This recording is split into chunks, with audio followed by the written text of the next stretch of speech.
নমস্কার বন্ধুরা, আপনারা সবাই কেমন আছেন? তো আজকে আমি আবার একটা রেসিপি নিয়ে চলে এসেছি। আজকে আমি খুব সহজেই ইলিশের ভাপা রান্না করে দেখাবো আপনাদের।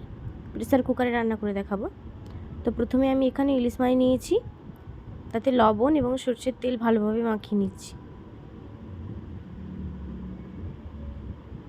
এটা মাখিয়ে আমি 5 মিনিট মতো রেস্টে রেখে দিয়েছিলাম।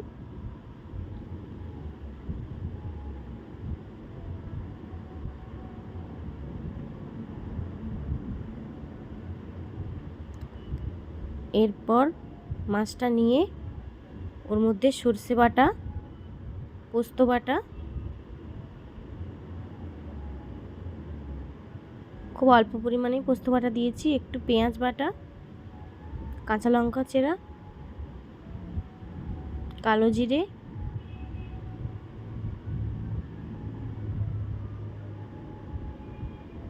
হলুদ গুঁড়ো,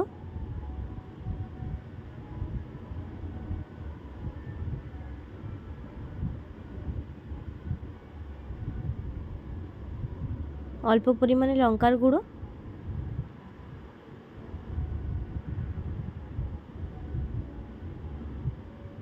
সরষের তেল দিয়ে দিচ্ছি। এবার এটাকে ভালোভাবে মাখিয়ে নেব।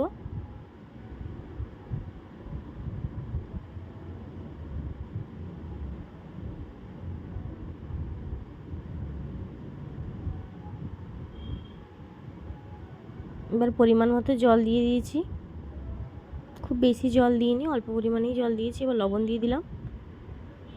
দেখুন মাখানো হয়ে গেছে। একটা প্রেসার কুকারে নিয়ে নিয়েছি।